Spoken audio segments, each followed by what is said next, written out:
Mephistopheles, the devil's right hand. Have you ever wondered who whispers in the devil's ear? Who crafts the contracts that damn souls for eternity? Who stands in the shadows of hell itself, orchestrating the fall of humanity's greatest minds? His name is Mephistopheles, and he's not just any demon. He's the architect of damnation, the silver-tongued tempter who doesn't need to force you into darkness because he'll make you walk there willingly, with a smile on your face and a pen in your hand. Tonight, we're diving deep into the legend of the most sophisticated devil in all of mythology, and I promise you, by the end of this journey, you'll never look at temptation the same way again. This isn't just a story about a demon. This is a story about us, about desire, about the price we're willing to pay for our dreams, and about what happens when we shake hands with the darkness. Stay with me, because what you're about to discover will change everything you thought you knew about good, evil, and the terrifying gray area in between. Let me take you back to a cold German night in the early 16th century. The printing presses are running, and a story is spreading across Europe like wildfire. It's a tale that will captivate imaginations for centuries to come. But here's what most people don't know. The legend of Mephistopheles doesn't start in the Renaissance. It doesn't even start in the Middle Ages. This story has roots that dig deep into the foundations of human civilization itself, touching ancient Persian myths, Jewish folklore, and Christian demonology in ways that will absolutely blow your mind. Picture this. A scholar sits alone in his study. Candlelight flickers against towering shelves of books. He's read everything: philosophy, medicine, law, and theology. He's spent decades accumulating knowledge, and yet he feels emptier than the day he began. The irony cuts deep. The more he learns, the less he seems to know. The more he understands about the world, the less he understands about himself. Sound familiar? This is the human condition, my friends, and it's exactly this vulnerability, this existential hunger, that Mephistopheles feeds upon. But who is Mephistopheles really? Where does his name even come from? Scholars have debated this for centuries, and the answers are far more fascinating than you might expect. Some say his name derives from the Hebrew words mephits, meaning destroyer, and tophel, meaning liar.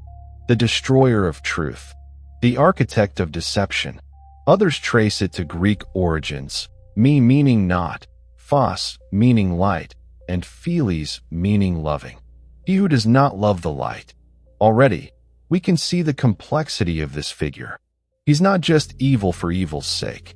He's the absence of illumination, the void where understanding should be, the darkness that exists not because light was extinguished, but because it was rejected. Let me tell you something that's going to sound controversial, but hear me out. Mephistopheles might be the most honest character in the entire story. Think about it. He doesn't pretend to be something he's not. He tells you exactly what the deal is. Your soul in exchange for knowledge, power, pleasure, whatever your heart desires. He lays out the terms clearly. No fine print. No hidden clauses. Just a straightforward transaction. It's we humans who lie to ourselves, who convince ourselves we can somehow cheat the system, who believe we're special enough to escape the consequences. Mephistopheles knows better. He's seen it all before. Thousands of times. Millions, perhaps. The earliest written account of Mephistopheles appears in a German chapbook published in 1587, titled Historia von D. Johann Faustian. This wasn't high literature. It was a popular pamphlet, the equivalent of a paperback thriller you'd grab at an airport.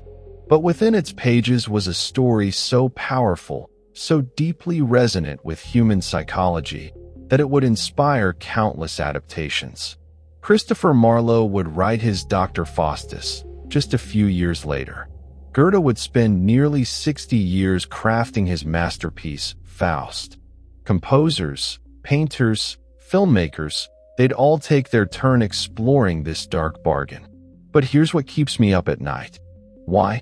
Why has this story endured when countless other tales have faded into obscurity? What is it about Mephistopheles that speaks to something fundamental in the human soul? I've spent years researching this, talking to theologians, psychologists, mythologists, and I've come to a startling conclusion. Mephistopheles isn't just a character in a story. He's a mirror. He reflects back our deepest desires, our darkest fears, our most carefully hidden secrets.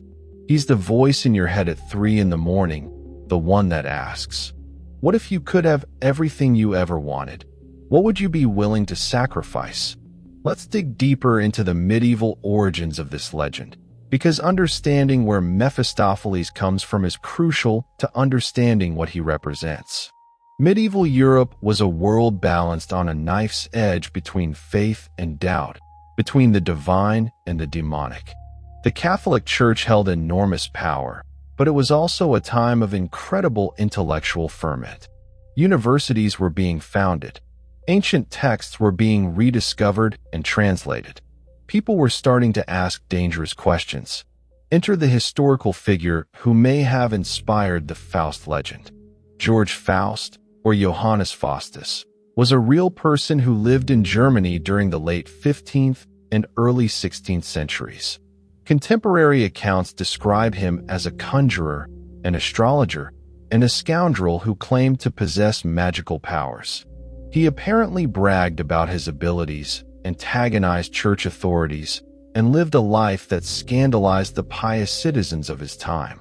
When he died, probably around 1540, rumors immediately circulated that the devil had claimed him.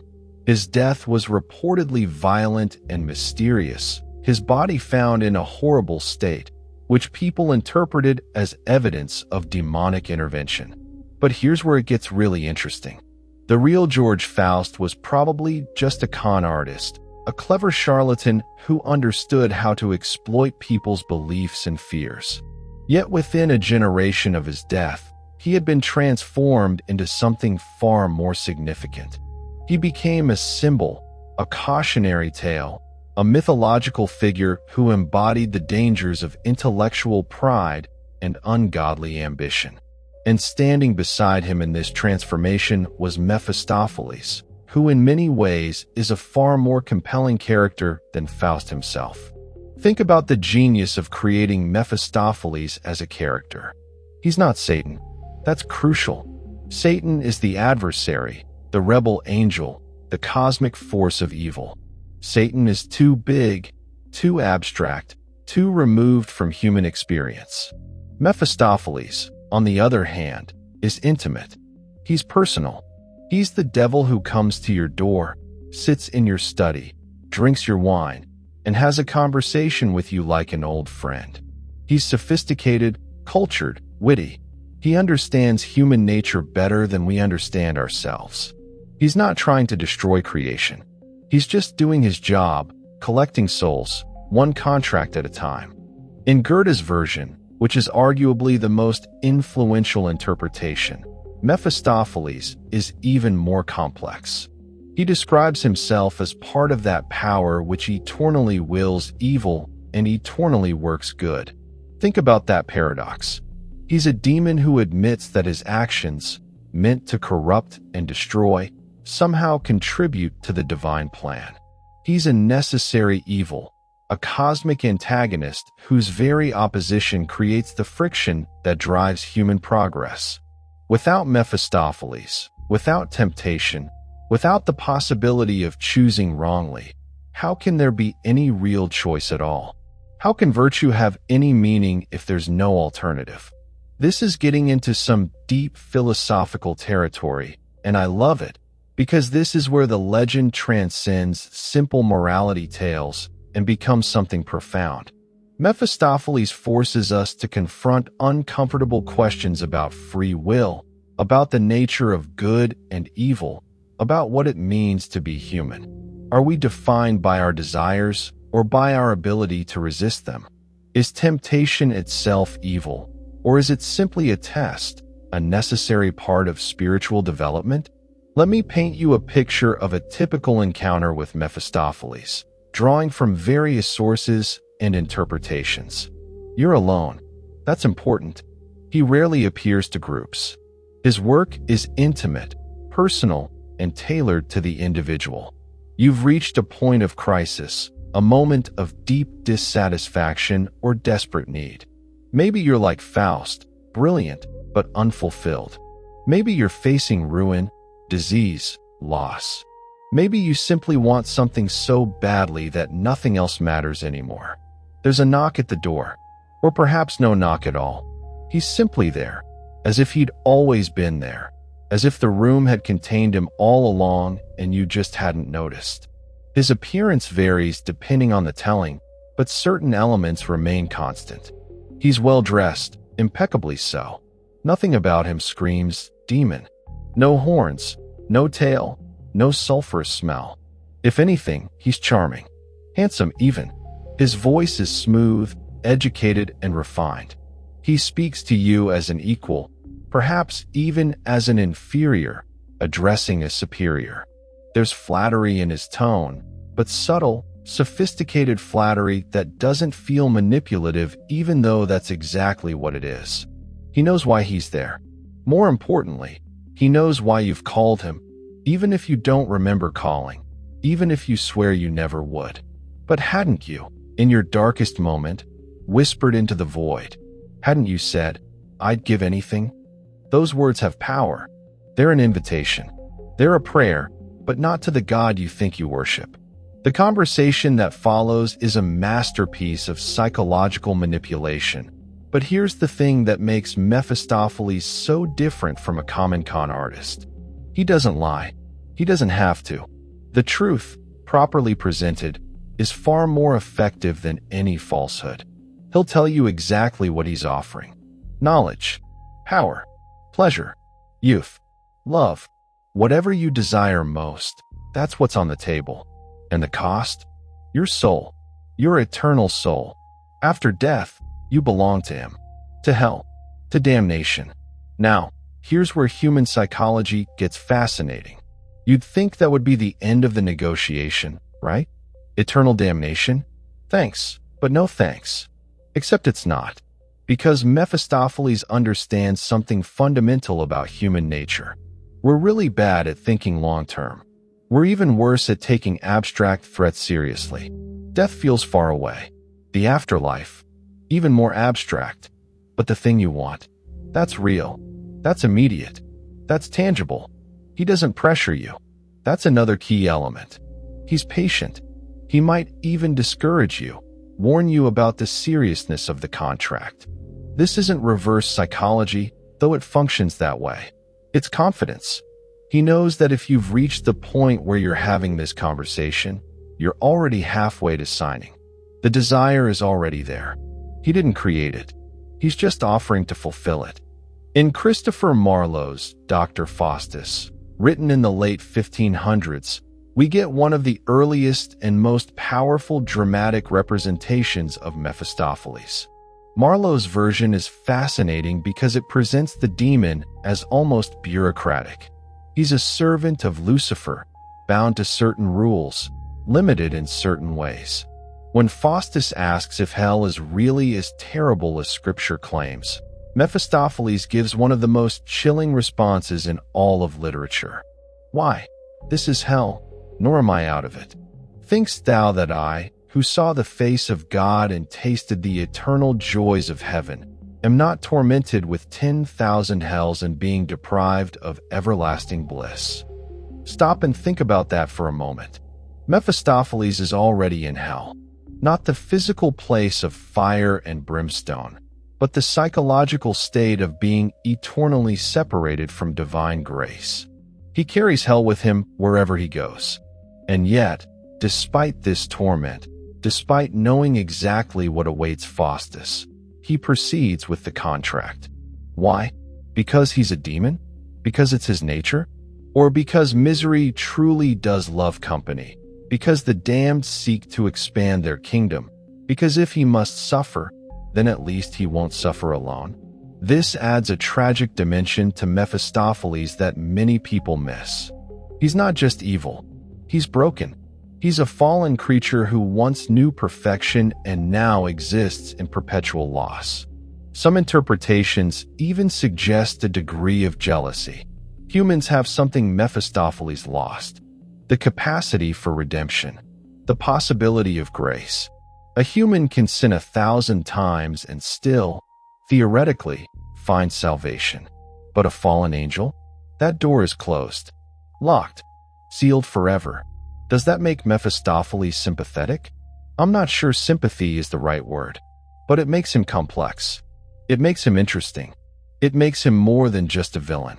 He's a tragic figure engaged in a tragic mission, corrupting beings who still possess what he's lost forever. There's something almost noble in his commitment to his own damnation, a kind of awful integrity in his refusal to pretend he's anything other than what he is. Let's talk about the actual contract, because this is where the legend gets really specific and really interesting. The terms vary depending on the version, but certain elements remain consistent. Mephistopheles will serve Faust for a set period of time, usually 24 years. During this time, he'll grant Faust's wishes, provide knowledge, facilitate experiences, and essentially act as a supernatural servant with near unlimited power. In exchange, when the time expires, Faust's soul belongs to Mephistopheles. To hell. Forever. 24 years. Why that number? It's not random. 24 has mystical significance in numerology. It's twice 12, a number of completion. It represents 2 complete cycles, perhaps the span of a full life, metaphorically speaking. It's long enough to feel like a good deal, short enough that the devil gets his due while Faust can still enjoy his gains. It's the perfect time frame for a tragedy, enough time for hubris to bloom, for consequences to accumulate, for the protagonist to realize his mistake, but too late to do anything about it. The contract is usually written in blood, Faust's own blood, drawn from his arm. There's deep symbolism here, rooted in ancient beliefs about blood being the carrier of life, of soul. By writing in blood, Faust is literally using his life force to seal his damnation. Some versions describe Faust's blood congealing, refusing to flow, as if his body itself is rebelling against the act. But desire overcomes biological warning. The contract is signed. What happens next? This is where the story truly begins, and where we see Mephistopheles in action. He's no longer the tempter. That job is done. Now he's the facilitator, the granteur of wishes, the demonic concierge. And he's spectacular at it. Whatever Faust desires, Mephistopheles provides. Want to understand the secrets of the universe? Mephistopheles takes him on journeys through the cosmos. Want to impress royalty? Mephistopheles conjures illusions and spectacles. Want to seduce a beautiful woman? Mephistopheles removes all obstacles. But here's what's brilliant about the legend, especially in its more sophisticated versions. The satisfaction is always temporary. The fulfillment is always incomplete. Faust gets what he asks for, but it's never quite what he wanted. There's always something missing, some gap between desire and fulfillment. This isn't Mephistopheles cheating. This is the nature of desire itself. The human condition is to want, to strive, to reach for something just beyond our grasp. When we get what we want, the wanting doesn't stop. It just finds a new object. Mephistopheles knows this. He's counting on it. The contract isn't about giving Faust 24 years of happiness. It's about giving him 24 years of increasingly desperate grasping, of diminishing returns, of the slow realization that he's traded everything for nothing. The cruelty isn't in denying Faust his desires. It's in granting them and letting him discover their emptiness. In Goethe's Faust, this dynamic is explored with incredible psychological depth. Mephistopheles makes a bet with God himself, yes, God, over whether he can lead Faust astray. The terms are interesting. Mephistopheles wins if he can provide Faust with a moment of such perfect satisfaction that Faust says, "Stay, thou art so fair." A moment where Faust wants time to stop because he's completely fulfilled. If that happens, Faust's soul is forfeit. The genius of this setup is that it reframes the entire dynamic. Mephistopheles doesn't have to make Faust evil. He doesn't have to corrupt him in any obvious way. He just has to satisfy him. And that, paradoxically, is impossible. Because humans are creatures of perpetual becoming, always moving towards some imagined future state of completion that perpetually recedes before us. The moment we stop wanting, stop striving, stop reaching, we cease to be fully human in some essential way. So Mephistopheles takes Faust on a journey. They visit witches' kitchens, where Faust is given a potion that restores his youth. They attend royal courts where Mephistopheles impresses nobility with magic tricks and conjured spirits. They travel to the ancient world where Faust encounters Helen of Troy, the most beautiful woman who ever lived, and falls in love with her. These adventures are spectacular, fantastical, the stuff of legend. And through it all, Faust is never satisfied. Let me tell you about the most famous episode in the Faust legend, the story of Gretchen, or Margaret. This is where the tragedy becomes personal, where Mephistopheles' manipulation has human consequences that are devastating and heartbreaking. Faust, restored to youth, becomes infatuated with a young, innocent woman named Gretchen. She's everything he's not: pure, simple, faithful, grounded in community and tradition. She represents a kind of authenticity that Faust lost long ago, if he ever had it at all. Mephistopheles facilitates the seduction. He provides jewels, arranges meetings, and removes obstacles. Gretchen falls in love with Faust, genuinely, deeply. She gives herself to him completely, and in doing so, she's destroyed. Her mother dies, possibly from a sleeping potion Mephistopheles provided. Her brother is killed by Faust in a duel orchestrated by the demon. She becomes pregnant, faces social disgrace, and in her desperation, she drowns her newborn child. She goes mad, is imprisoned, and faces execution.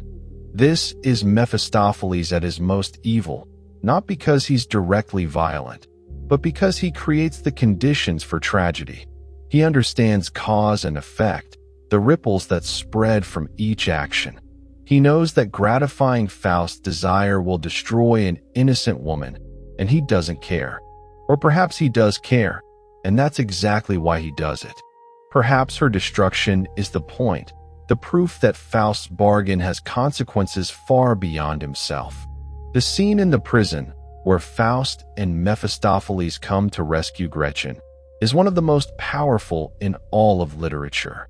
Gretchen, mad with grief and guilt, doesn't recognize Faust, but she recognizes Mephistopheles. She sees what he is and recoils in horror. She refuses rescue because she knows it comes from hell. In her madness, she's more clear-sighted than Faust has ever been. She chooses damnation by human law, execution, rather than damnation by divine law, accepting rescue from a demon. And in that choice, paradoxically, she finds redemption.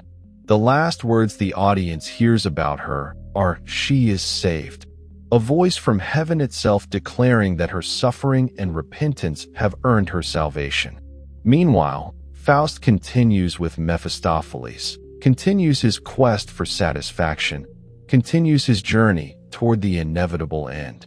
The Gretchen tragedy doesn't stop him. It doesn't make him break the contract. It doesn't even slow him down much.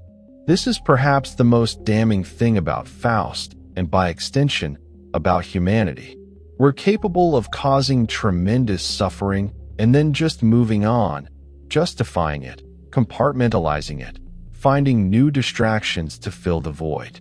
Mephistopheles doesn't judge Faust for this. He doesn't need to.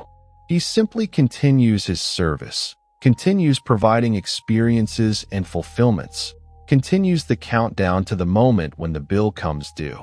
And he knows something Faust keeps forgetting. Time doesn't stop. The contract has an expiration date, and it's approaching. Let's explore the figure of Mephistopheles outside the Faust legend, because he's taken on a life of his own in literature, art, music, and popular culture. He represents something archetypal, a pattern that resonates across cultures and time periods. The sophisticated tempter, the devil's advocate, the voice of cynical wisdom. He appears in countless forms, sometimes named Mephistopheles, sometimes under other names, but always recognizable. In Thomas Mann's novel Dr. Faustus, written during World War II, Mephistopheles appears to a composer named Adrian Leverkühn. This version is explicitly allegorical, a commentary on Germany's pact with Nazism, but it's also a profound exploration of the relationship between genius and morality. Leverkühn wants to create music that transcends all previous achievements. Mephistopheles offers him 24 years of unprecedented creative power in exchange for his soul. But there's an additional condition. Leverkühn must never love or be loved. Love, Mephistopheles explains, is the one thing that could redeem him, the one escape hatch from the contract. This version adds something crucial to our understanding of Mephistopheles. He doesn't just want souls. He wants isolation. He wants to sever the connections that make us human. Because as long as we're connected to others, as long as we're capable of genuine love and genuine compassion, we can't be completely claimed by hell. Hell, in this interpretation, isn't a place of fire and torture. It's a state of absolute solitude, of being cut off from all meaningful relationships, of existing in a void of connection. This resonates powerfully in our modern world. We live in an age of unprecedented connectivity and profound loneliness. We have thousands of online friends and nobody to call at 3 in the morning. We have access to infinite information and decreasing wisdom. We have more choices than any previous generation and less satisfaction. In many ways, we've accepted Mephistopheles' bargain collectively. We've traded depth for breadth, meaning for distraction, connection for consumption. The musical adaptations of the Faust legend are particularly interesting because music operates on an emotional level that bypasses rational thought. Charles Gounod's opera, Faust, premiered in 1859 and became one of the most popular operas of the 19th century. In this version, Mephistopheles is given some of the most memorable musical moments, arias that are simultaneously beautiful and sinister. The demon is cultured, refined, a creature of aesthetic sophistication. He belongs in the opera house. He appreciates beauty even as he works to corrupt it. Arrigo Boito's opera Mephistopheles, which premiered in 1868, goes even further, making Mephistopheles the central character and giving him music of incredible power and complexity. The prologue, set in heaven with Mephistopheles making his bet with God, is cosmic in scope. The demon's music is mocking, cynical, filled with a kind of destructive joy. He doesn't hate humanity. He's fascinated by it, the way a scientist might be fascinated by bacteria in a petri dish. Then there's Hector Berlioz's La Damnation de Faust, which gives us one of the most terrifying musical depictions of hell ever composed. When Mephistopheles finally drags Faust to damnation, the music is chaos, horror, a nightmare-made sound. But even in this moment, Mephistopheles remains composed, in control. He's not surprised or excited. This is just another Tuesday for him. Another soul collected. Another contract fulfilled. The mundane horror of it is somehow worse than any dramatic villainy could be. In visual art, Mephistopheles has inspired countless depictions. Eugene Delacroix's illustrations for Goethe's Faust show the demon as a figure of dark elegance, simultaneously attractive and repulsive. He's often depicted with elements that suggest his demonic nature: a pointed beard, a feathered cap, dark clothing, but nothing overtly monstrous. The horror is in his eyes, in his smile, in the suggestion of something wrong beneath the sophisticated surface. Modern film and television have had a field day with Mephistopheles.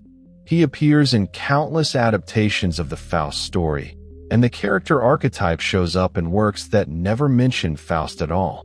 Anytime you see a sophisticated, well-dressed devil offering someone their heart's desire, you're seeing a descendant of Mephistopheles.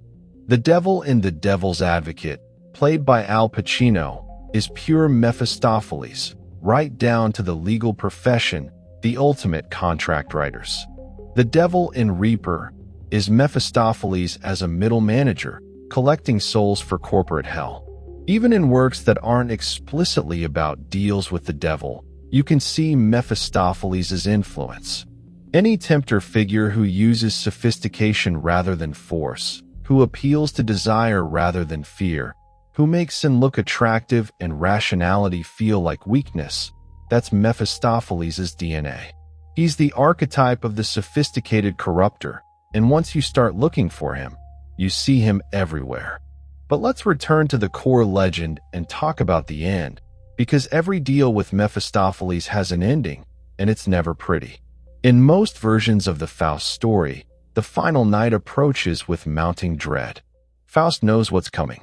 He's had 24 years to prepare, 24 years to repent, 24 years to break the contract. But he hasn't. Maybe he kept meaning to. Maybe he convinced himself he'd figure something out. Maybe he simply couldn't bring himself to give up the benefits of the bargain until it was too late. Mephistopheles doesn't gloat. This is important. He's not sadistic in any conventional sense. He doesn't take personal pleasure in Faust's terror. He's simply there to collect what's owed. The contract was clear. The terms were agreed upon.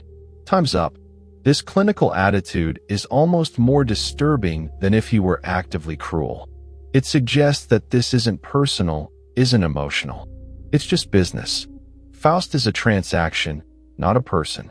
In Marlowe's version, Faustus spends his last hour in an agony of terror and regret. He begs for more time, pleads with God for forgiveness, and curses himself for his foolishness. The clock strikes midnight, and devils come to drag him to hell. The description is visceral and horrifying. The next morning, his fellow scholars find his body torn to pieces, blood and body parts scattered across the room. It's a gruesome end, meant to horrify the audience and serve as a warning. But Goethe's version is far more interesting and far more controversial. At the moment of Faust's death, when Mephistopheles is about to claim his soul, angels intervene. They scatter roses that distract and repel the demon. Faust's soul is carried to heaven, saved despite everything. Mephistopheles loses his bet. Why? How? Goethe's answer is complex. Faust is saved not because he's good, he's clearly not, but because he never stopped striving.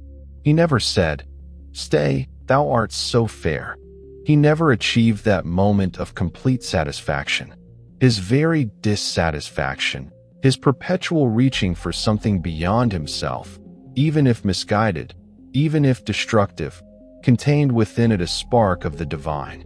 The human quest for meaning, even when it leads us astray, is itself a form of prayer. Mephistopheles is furious, not because he's evil and wants to see Faust suffer, but because he's been cheated. The contract should have been fulfilled. He held up his end of the bargain. But grace, divine mercy, love, these things operate outside the logic of contracts. They can't be bought, can't be negotiated, can't be controlled. And this, ultimately, is what defeats Mephistopheles.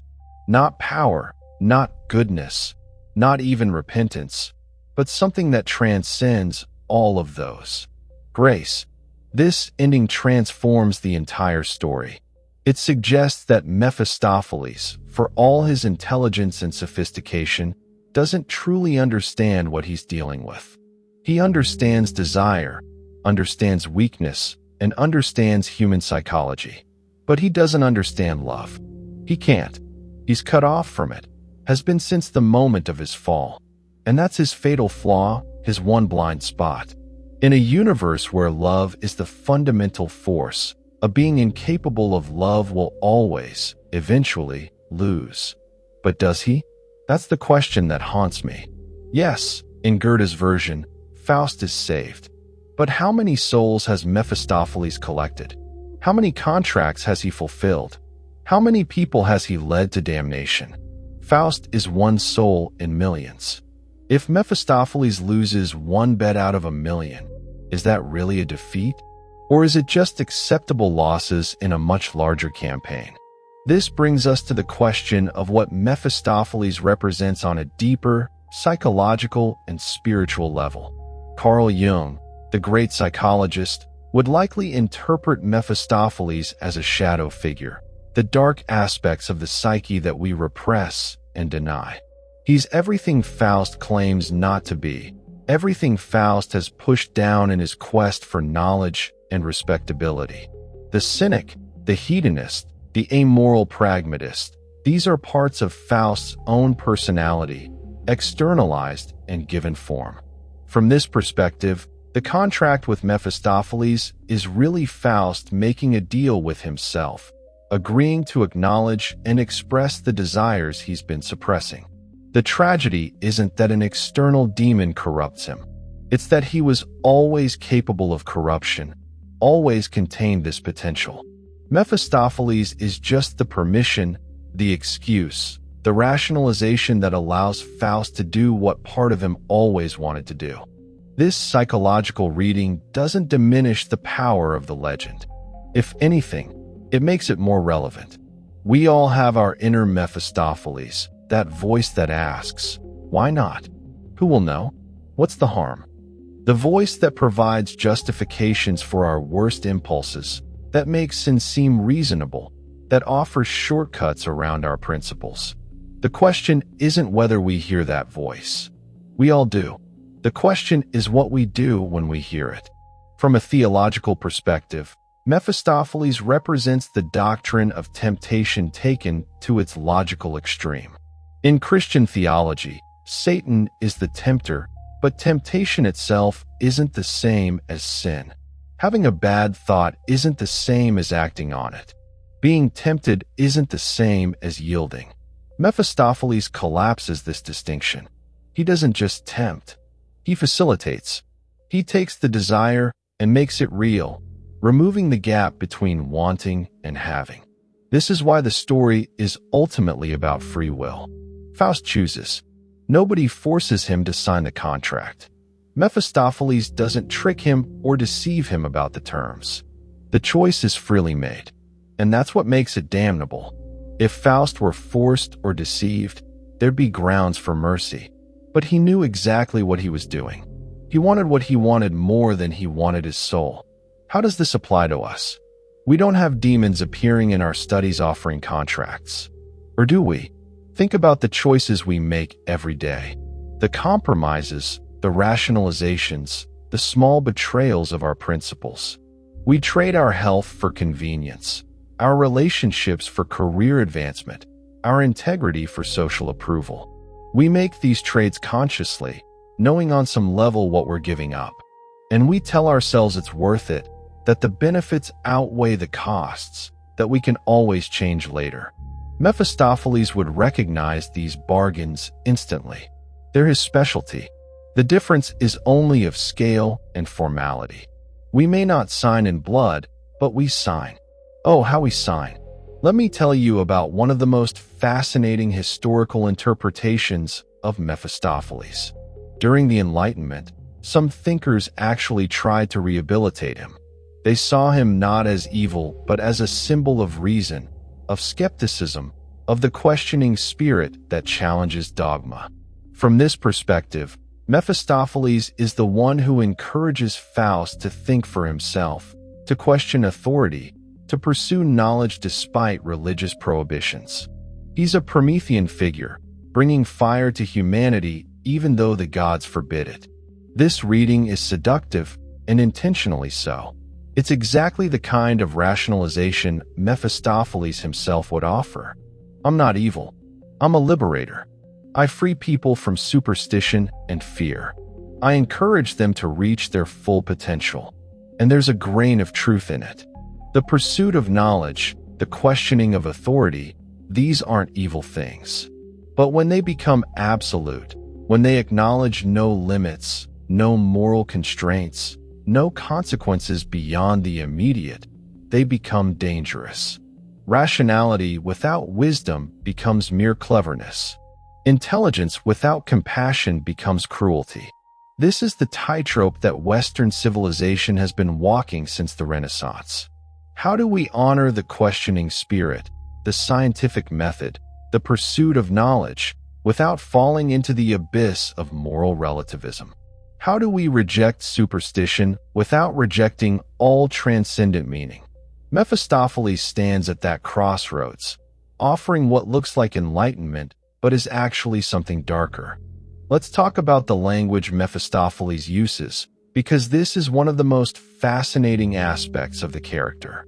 In Goethe's version, especially, he speaks in remarkable poetry, witty, ironic, densely elusive. He quotes scripture, references philosophy, and makes puns that work in multiple languages. He's clearly educated, cultured, and intelligent. His speech is seductive, not just in what he says, but in how he says it. There's pleasure in listening to him, an aesthetic satisfaction that operates independently of the content. This is crucial.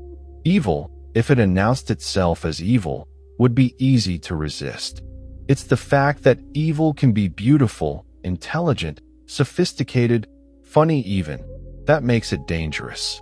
Mephistopheles represents the aestheticization of evil, the idea that style can substitute for substance, that if something is said beautifully enough, it doesn't matter what's being said.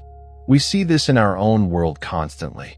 Politicians who lie with style, advertisers who sell poison with beauty, ideologues who dress oppression in the language of liberation. The form is so appealing that we forget to examine the content. Mephistopheles is the patron saint of this confusion, the demon who proves that the medium isn't just the message, but can actually overwhelm and replace the message entirely. In Mikhail Bulgakov's novel, The Master and Margarita, written in the Soviet Union in the 1930s, Mephistopheles appears as Woland, a mysterious foreigner who arrives in Moscow and proceeds to wreak havoc. This version is fascinating because it's set in a militantly atheist state, a society that officially denies the existence of both God and the devil. Woland proves his existence through acts of supernatural mischief, exposing hypocrisy, punishing pettiness, and generally behaving like a cosmic prankster. But Bulgakov's Woland is also capable of genuine compassion, at least in his own fashion. He rewards the protagonist, the master, and his beloved Margarita, giving them peace, if not salvation. This version suggests that Mephistopheles might not be entirely evil, or at least that evil and good aren't as clearly distinguished as we'd like to believe. In a world where official atheism is enforced by a totalitarian state, the devil's appearance becomes almost liberating. At least he acknowledges that there's something beyond the material, beyond the state's control. This brings up an uncomfortable possibility. What if Mephistopheles isn't the ultimate evil?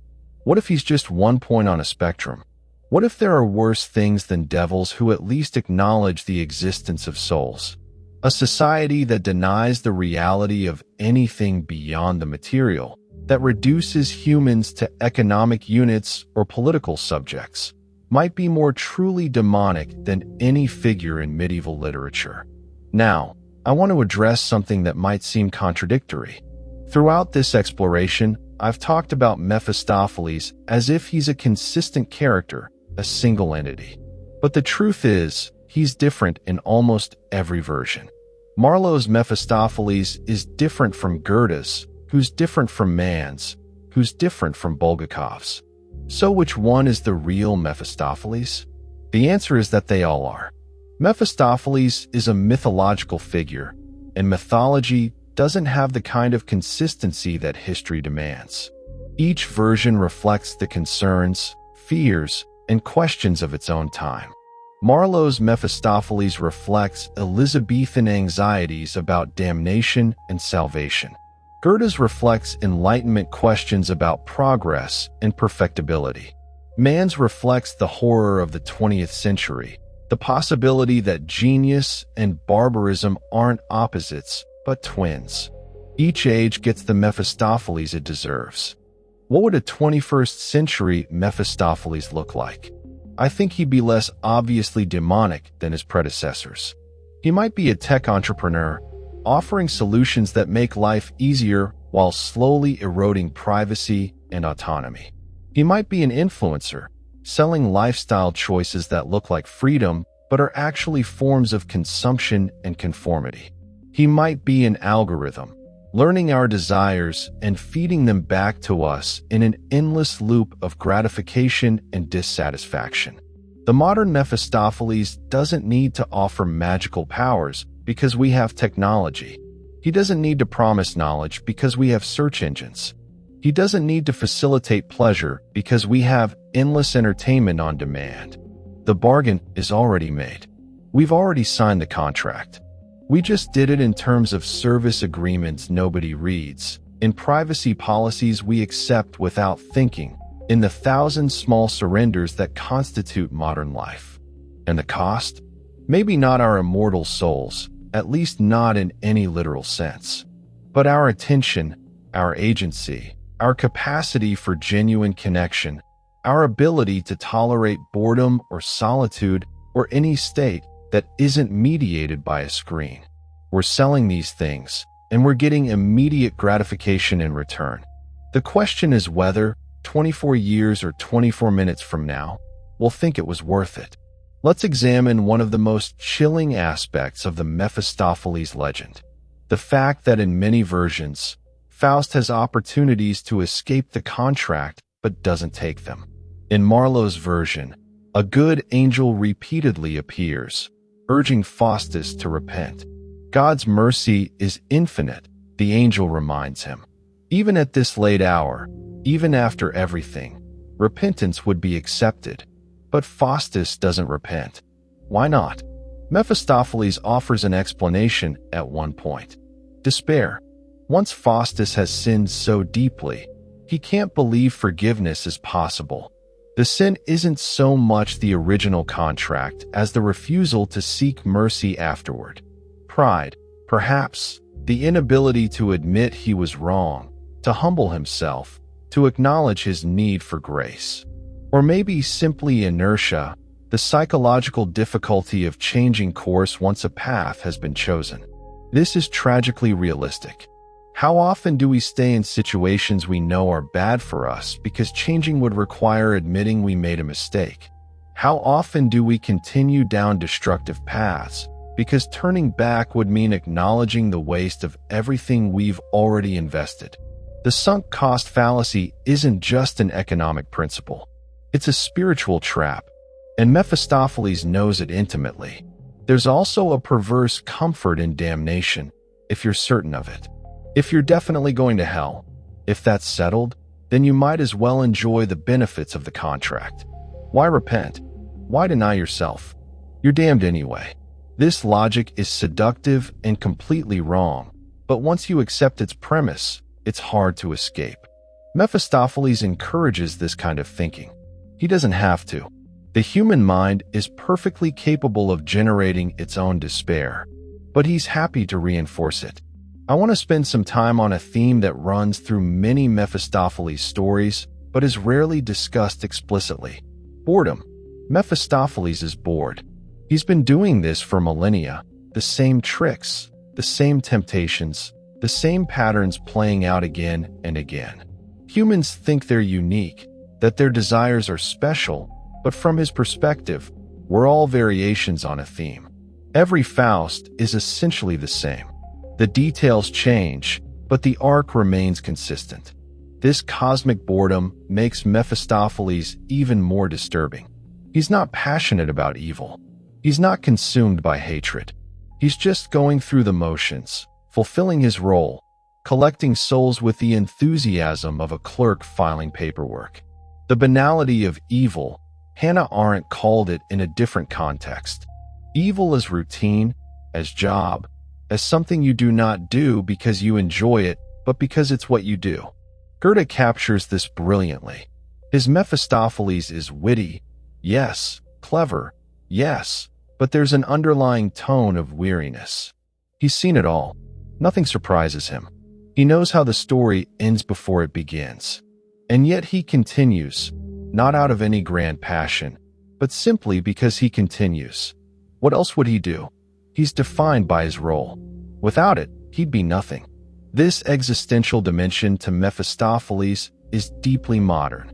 We live in an age of meaninglessness and anxiety, where traditional structures of meaning, religion, community, and clear moral frameworks have eroded for many people. What fills the void? Often nothing. Just routine, habit, the doing of what's always been done because doing something is better than doing nothing. Mephistopheles as a figure of existential despair, going through the motions of corruption because that's his function, is perhaps more relevant now than ever. Let's talk about the relationship between Mephistopheles and Faust over the course of their 24 years together. It's complicated. They're not friends, exactly, but they're not simple adversaries either. They're bound together by contract, by mutual dependency. Faust needs Mephistopheles to fulfill his desires. Mephistopheles needs Faust to ultimately claim his soul. They travel together, experience things together, in some versions even seem to develop a kind of rapport. There are moments, particularly in Goethe, where it almost seems like Mephistopheles likes Faust, or at least finds him entertaining.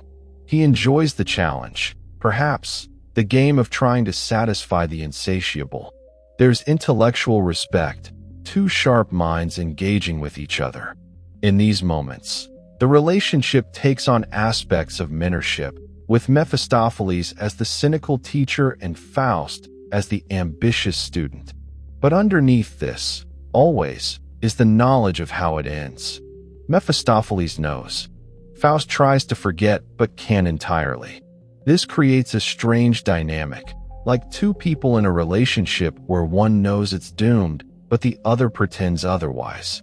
The false intimacy of it, the performance of connection while counting down to betrayal, is deeply unsettling. Is this how Mephistopheles treats all his victims? Or is Faust special somehow? The legends suggest Faust might be unusual in his intellectual capacity, his ambition, his refusal to be easily satisfied. Maybe Mephistopheles actually does find him more interesting than the average soul. Maybe collecting someone like Faust is a professional achievement, something to take pride in. Or maybe I'm anthropomorphizing, projecting human emotions onto a being who's fundamentally alien, whose motivations we can't really comprehend.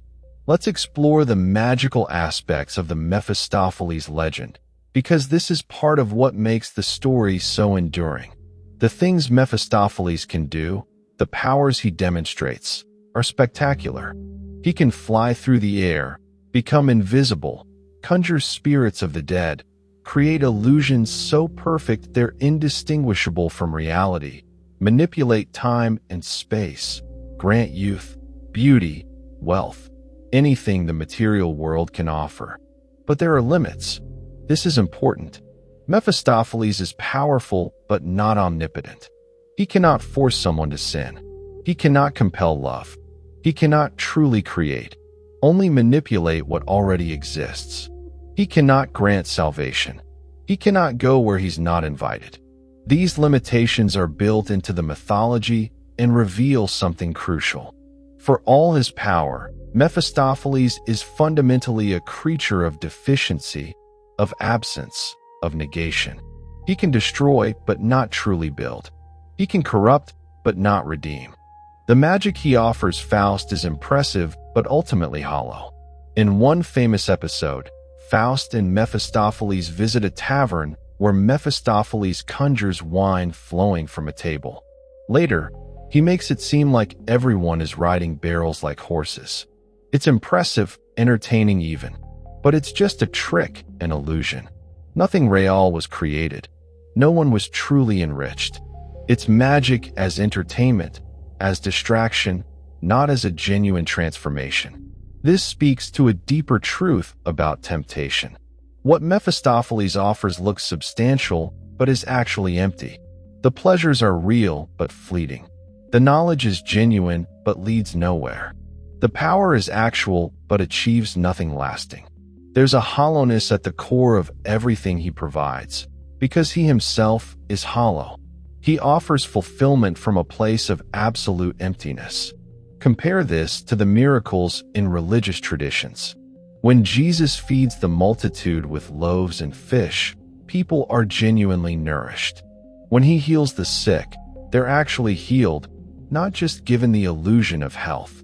The difference between divine power and demonic power, in this theological framework, is that one creates and sustains while the other merely manipulates and deceives. Mephistopheles can give you the appearance of what you want, but never the substance. He can make you look successful while feeling empty. He can surround you with people while leaving you lonely. He can give you pleasure without joy, excitement without meaning, sensation without depth. And the tragedy is that by the time you realize the difference, the contract is signed and the time is running out. Now I want to talk about something that might make you uncomfortable. The possibility that we're all, in some sense, in the middle of our own Faustian bargain. Not with a literal demon, but with forces in our society, our culture, our own psychology. We want success, so we sacrifice time with our families. We want to be informed, so we doom scroll through news that makes us anxious and angry.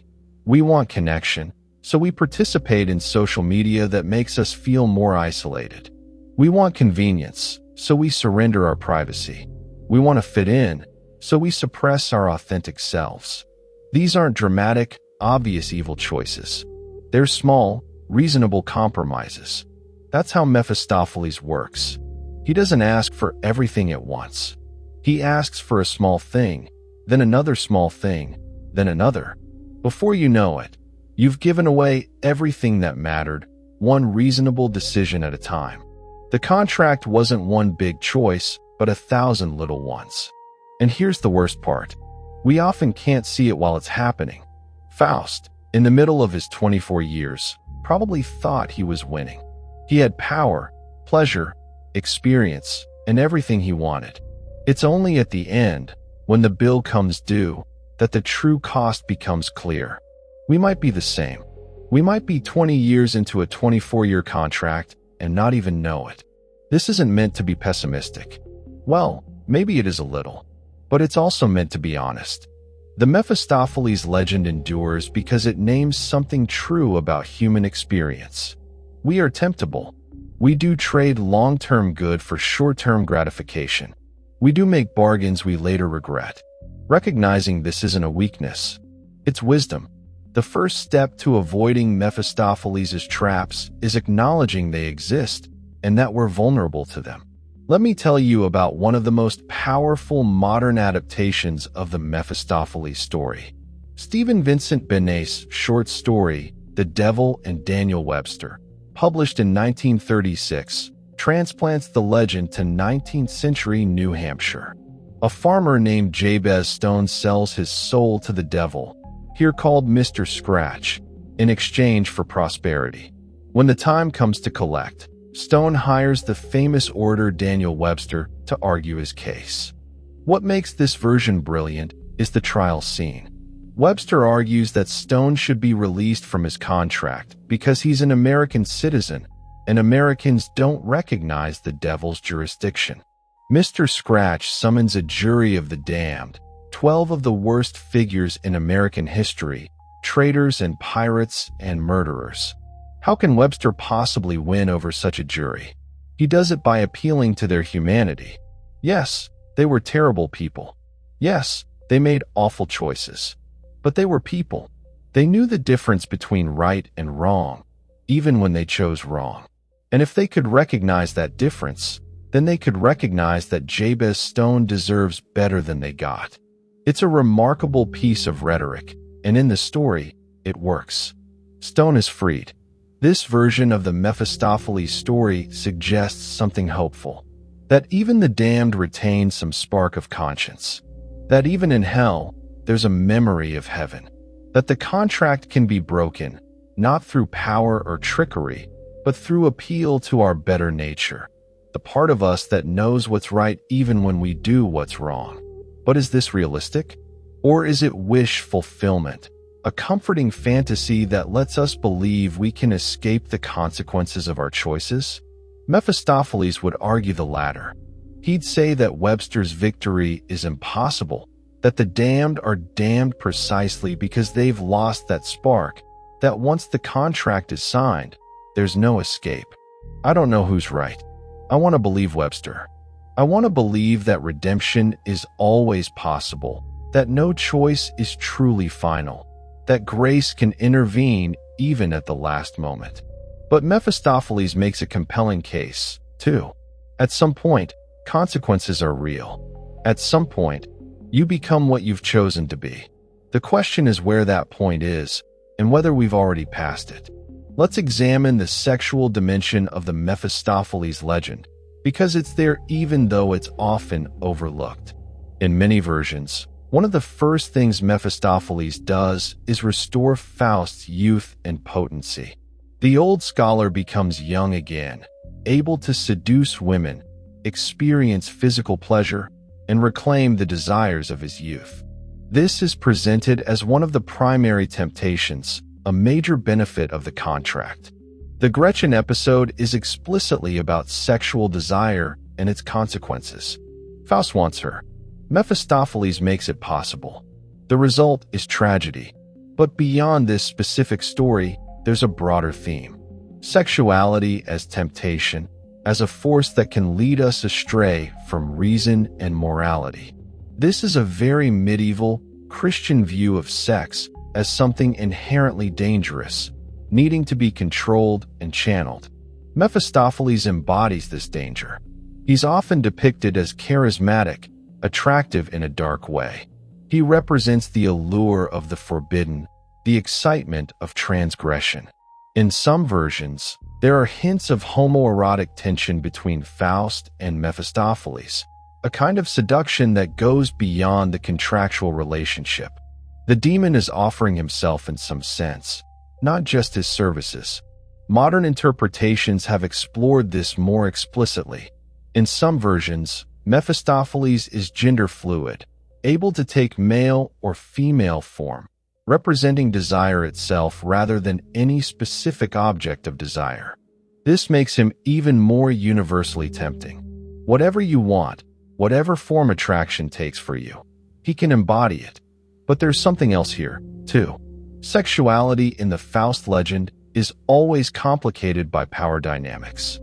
Faust desires Gretchen, but with Mephistopheles' help, he has power over her.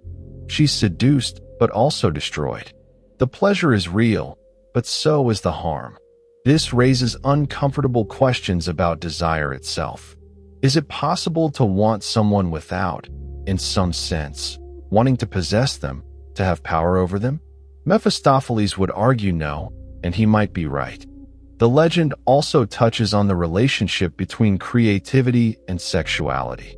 In many interpretations, Faust's desire for knowledge and his sexual desire are linked, both expressions of the same drive to possess, to know, to consume. Mephistopheles feeds both hungers, understanding that they're essentially the same. The lust for knowledge and the lust for flesh are both forms of wanting what you don't have, of trying to fill an emptiness that can't be filled. This is getting dark, I know, but the Mephistopheles legend is dark. It's a story about damnation, about the soul's capacity for self-destruction, about the consequences of unchecked desire. If we're going to take it seriously, we have to sit with the darkness, really examine what it's saying about human nature. And what is it saying? That we are capable of choosing our own destruction, that we will trade eternal things for temporal ones, that we can know something is wrong and do it anyway. That desire, unchecked by wisdom or morality or compassion, leads to catastrophe. These aren't comfortable truths, but they are truths. And Mephistopheles is the figure who embodies them, who holds up a mirror to our worst impulses and says, "This is you. This is what you're capable of." Let's talk about time in the Mephistopheles legend, because time is everything. The contract is for 24 years. Not forever, not a vague someday. 24 specific years. This creates a ticking clock, a countdown that runs underneath the entire story. Every moment Faust enjoys is a moment closer to damnation. Every satisfaction is purchased with seconds of his soul. Mephistopheles has an interesting relationship with time. He's immortal, or at least exists on a timescale so vast that human lifespans are meaningless to him. 24 years is nothing to him. But to Faust, it's significant, a meaningful fraction of a human life. This difference in temporal perspective is part of what makes the contract so unequal. Mephistopheles can wait. Humans can't. There's a profound insight here about how we experience time differently depending on our perspective. When you're young, 24 years seems like forever. When you're old, it seems like nothing. Faust signs the contract, thinking he has all the time in the world. By the time he realizes how quickly it's passing, it's too late to do anything about it. Modern life has done something strange to our experience of time. We're simultaneously rushed and bored, frantically busy yet accomplishing nothing we find meaningful. We scroll through hours of content in what feels like minutes. We binge entire series in a weekend, then can barely remember them. Time seems to accelerate, days blurring into weeks into years. This temporal distortion, this sense that time is somehow slipping away faster than it should, is very Mephistophelean. What if the real price of our modern Faustian bargain isn't our souls in some theological sense, but our time?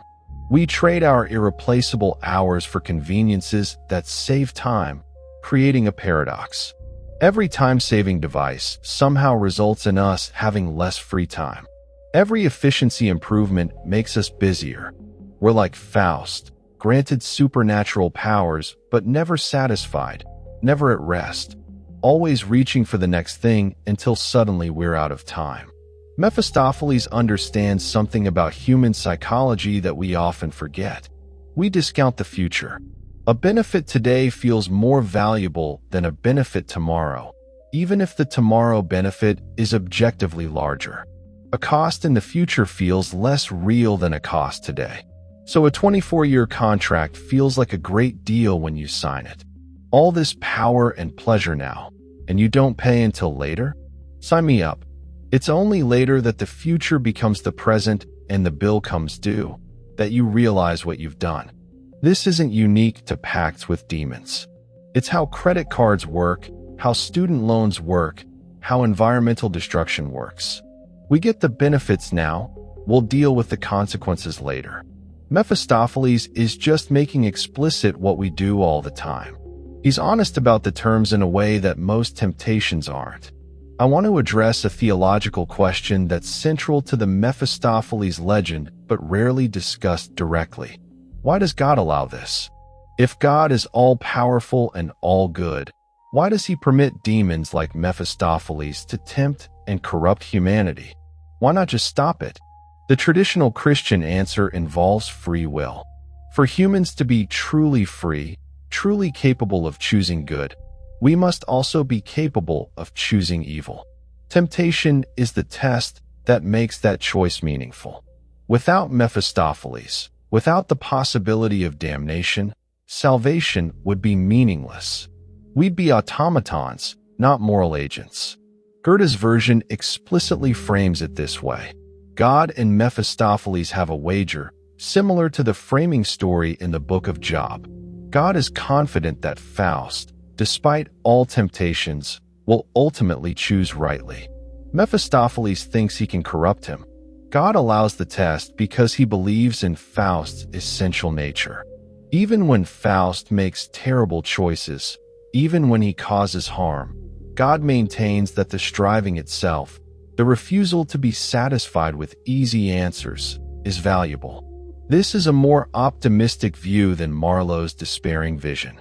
It suggests that God is ultimately in control, that even Mephistopheles serves the divine purpose, and that damnation isn't inevitable even for someone who signs the contract. But it raises difficult questions. What about Gretchen? What about all the innocent people harmed by Faust's choices? Does their suffering serve some higher purpose? Is their destruction acceptable collateral damage in God's testing of Faust? These questions don't have easy answers. They're part of the theodicy problem, the question of how evil exists in a world created by a good God. Mephistopheles is part of that problem. He embodies it. And different versions of the legend come to different conclusions about whether his existence and actions can be reconciled with divine goodness. From a non-religious perspective, we can read Mephistopheles as representing the reality of moral choice.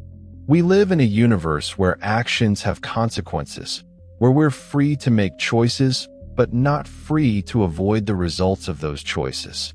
Mephistopheles is causality personified, the guarantee that what we do matters, that choices are real, that we shape our own destinies for good or ill.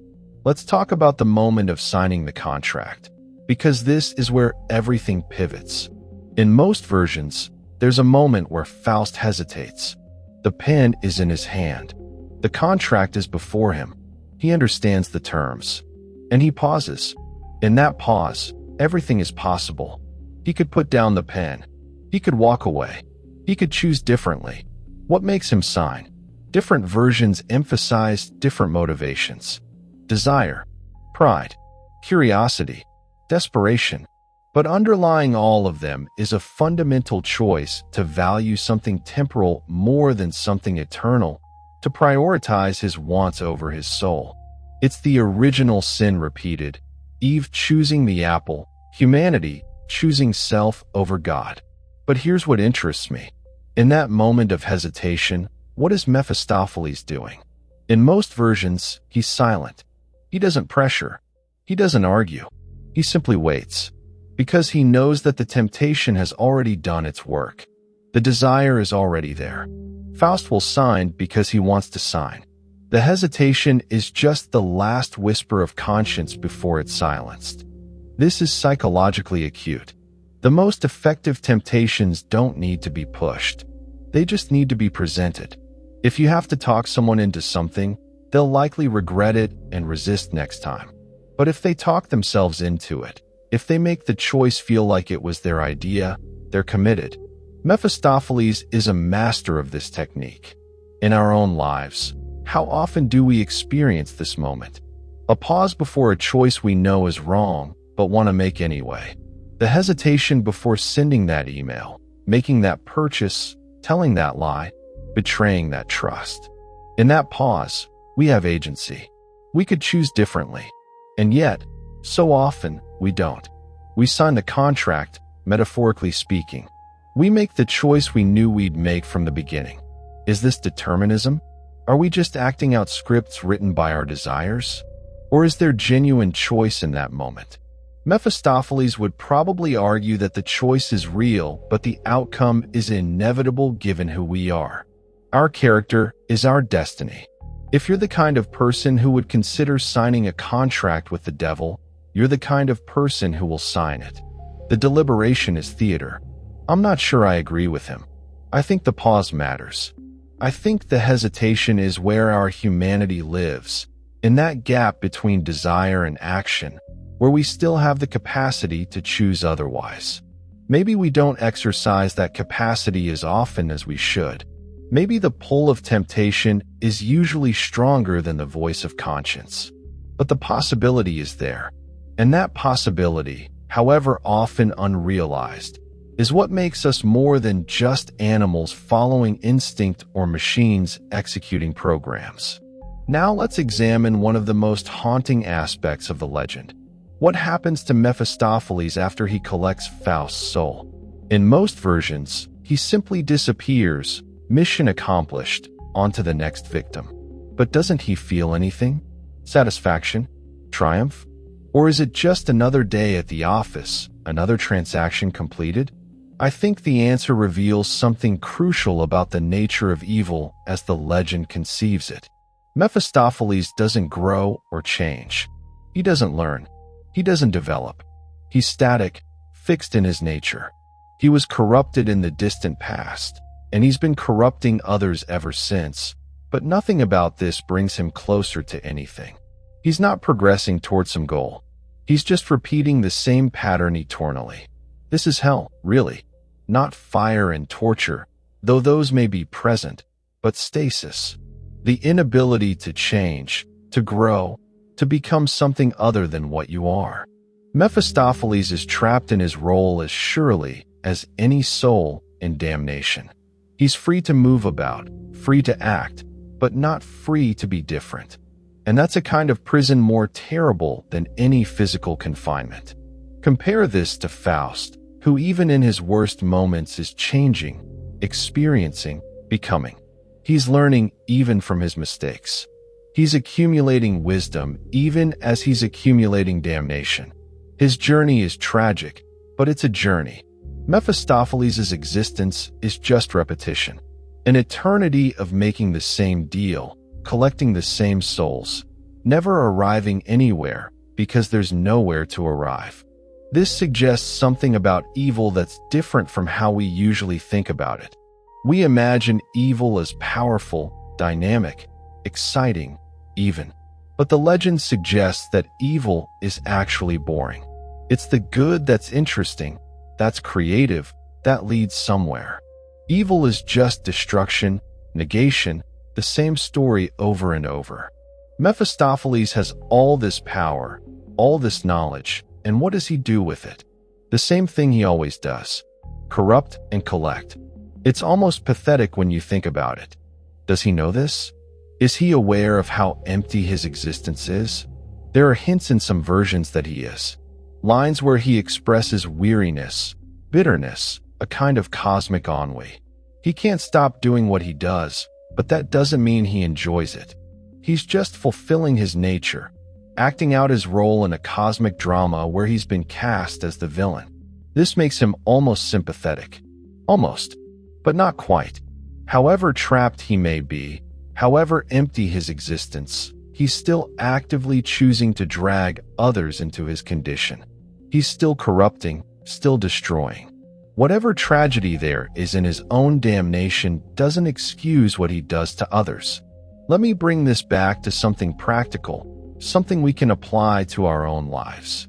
The Mephistopheles legend is ultimately about temptation, about how we're led astray, about the mechanisms by which we betray our better selves. Understanding these mechanisms can help us resist them. First, Mephistopheles identifies desire. He doesn't create it, but he finds it. What do you want more than anything? That's his opening. Defense. Be aware of your strongest desires and be especially cautious when making decisions related to them. Your judgment is worst when the want is strongest. Second, he isolates. The temptation happens alone, in private, away from community and accountability. Defense. Don't make major decisions in isolation. Talk to people you trust. Get perspective. Community is armor against temptation. Third, he rationalizes. He makes the wrong choice seem reasonable, even wise. Defense. Be suspicious of reasoning that leads you toward what you want. Ask whether you'd accept the same logic if it led to a conclusion you didn't desire. Fourth, he offers immediate gratification in exchange for distant costs. Defense. Force yourself to consider long-term consequences. Imagine the future looking back at the choice you're about to make. What would the future you think? Fifth, he's patient. He doesn't need you to fall all at once. Small compromises lead to larger ones. Defense. Pay attention to patterns in your choices. If you find yourself gradually moving in a direction you wouldn't have chosen deliberately, stop and reconsider. These aren't foolproof. Mephistopheles is very good at what he does, but awareness helps. Recognizing the pattern of temptation makes it slightly easier to resist. As we approach the end of our journey through the Mephistopheles legend, I want to address why this matters. Why spend all this time on an old story about a scholar and a demon? Why should you care about a medieval legend in the 21st century? Because the story is about you, about me, about all of us. We're all facing our own versions of Mephistopheles' temptation. The specifics differ, but the fundamental dynamic is the same. There's something we want desperately. There's a way to get it that involves compromise, sacrifice, trading something essential for something temporary. And there's a voice, whether external or internal, that makes the trade seem reasonable. The story endures because it names a truth about human experience. We are temptable. We will trade long-term good for short-term gratification. We will make bargains we later regret. And sometimes, by the time we realize what we've done, it's too late to undo it. But the story also offers hope, at least in some versions. Redemption is possible. Grace exists. The contract can be broken, not through cleverness or power, but through genuine transformation, through becoming someone different from who we were when we signed. The question the legend poses to each of us is this: what are you willing to trade for what you want? And more importantly, what are you not willing to trade? Where's the line you won't cross, the price you won't pay? Because Mephistopheles will find that line and test it. The desires that tempt us will press against our principles and our values. And at some point, we'll have to choose. The legend says choose wisely. Choose with full awareness of the costs. Choose knowing that some things, once traded away, can't be recovered. Choose understanding that who you become through your choices matters more than what you gain from them. I've spent this entire video talking about Mephistopheles, about the demon, the tempter, the corrupting force. But the truth is, he's not the most important character in the story. Faust is, because Faust represents us. His struggles are our struggles. His temptations are our temptations. His choices are the choices we face, maybe not as dramatically, but fundamentally the same. And here's the thing that gives me hope. In the greatest version of this story, Goethe's Faust, the protagonist is saved. Despite everything, despite the contract, despite the harm he caused, despite his failures and his sins, he's saved. Why? Because he never stopped striving. He never gave up on the possibility of something better. He kept reaching, kept trying, kept hoping that somewhere ahead was the fulfillment he sought. He was wrong about where to find it. He looked in all the wrong places. But the looking itself, the refusal to settle, the insistence that there must be something more, that was enough. That was what saved him. Maybe that's the real message of the Mephistopheles legend. Not that we should avoid temptation, though we should. Not that we should be perfect, we can't be. But we should keep striving toward something better. That the journey matters more than the destination. What we're becoming is more important than where we are. Mephistopheles represents the voice that says settle. Take what you can get. Gratify your desires. There's nothing more than this. He's the philosophy of cynicism, of materialism, of taking everything at surface value. Against him stands the possibility of transcendence. Not necessarily in any religious sense, though it can be that. But transcendence is the belief that we're capable of being more than our worst impulses. That there's meaning beyond immediate gratification. That the human spirit is capable of genuine transformation. The legend is a battle between these two views. And the version you find most compelling probably says something about which view you hold. Do you think Faust should be damned, as Marlowe believed? Do you think he can be saved, as Goethe imagined? Your answer reveals your deepest beliefs about human nature, about the possibility of redemption, about what matters most. I don't claim to have all the answers. I've studied this legend for years, read countless versions, talked to scholars and theologians and philosophers, and I'm still wrestling with what it means. Maybe that's appropriate. Maybe the legend is meant to be wrestled with, not solved. Maybe it's a mirror that shows us different things at different times in our lives. What I do know is this: the legend survives because it's true in some deep sense. Not literally true. Probably no one has ever signed a contract with a demon. But psychologically true. Spiritually true. True to the human experience of temptation, of desire, of the endless negotiation between what we want and what's right. And Mephistopheles, that sophisticated devil, that silver-tongued tempter, that demon in gentleman's clothing, he survives because we recognize him. We've met him, maybe not as an external being, but as a voice in our own heads. The voice that rationalizes. The voice that says this time is different, that the rules don't apply, that we deserve this, that it doesn't really matter, that we can always fix it later. That voice is Mephistopheles. And the question we each face every day, in ways large and small, is whether we'll listen to it, whether we'll sign the contract it's offering, whether we'll trade what we are for what we want. The legend can't answer that question for us, but it can make us aware that we're being asked it. And sometimes, awareness is the first step toward choosing rightly. So here's my challenge to you. The next time you're facing a temptation, a choice that involves trading something important for something attractive, stop. Recognize the pattern. This is your Mephistopheles moment. The contract is in front of you. The pen is in your hand. And before you sign, ask yourself, is this who I want to be? Is this the bargain I want to make? Can I live with the consequences? Not just tomorrow, but 24 years from now, when the bill comes due. If the answer is yes, then sign. Make the choice with full awareness and accept the responsibility. But if the answer is no, if there's any hesitation, any doubt, then put down the pen. Walk away. Choose differently. Because here's the secret that Mephistopheles doesn't want you to know. You have power in this negotiation. More power than you think. He needs you to sign. You don't need to. He needs your consent. And you can refuse. The contract is only binding if you make it so.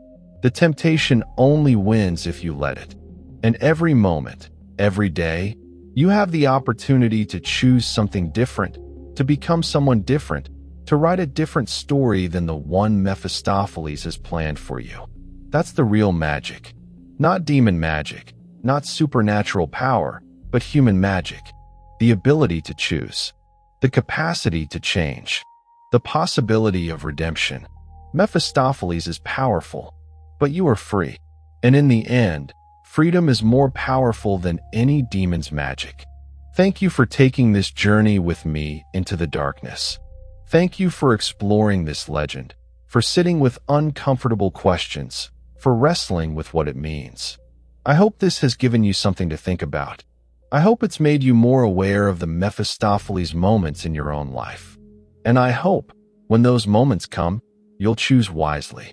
If you found this deep dive valuable, if it challenged you or taught you something, or just made you think, please hit that like button. Subscribe to the channel so you don't miss future explorations of mythology, folklore, and the stories that shape us. Drop a comment below telling me about your own Mephistopheles moments, the temptations you've faced, the bargains you've considered. I read every comment, and I love hearing your perspectives. And if you want to support this kind of in-depth content, consider becoming a patron. Your support allows me to spend the time researching, writing, and creating these long-form explorations of the stories that matter. Remember, the legends we tell reveal who we are. The demons we imagine show us our fears. And the choices our heroes make illuminate the choices we face ourselves. Mephistopheles is out there, in one form or another, with one contract or another. But now you know him. You know his tricks. You know his patterns. And knowledge, true knowledge, is the one thing he can't corrupt. Stay vigilant. Stay thoughtful. And whatever you do, read the contract before you sign. Until next time.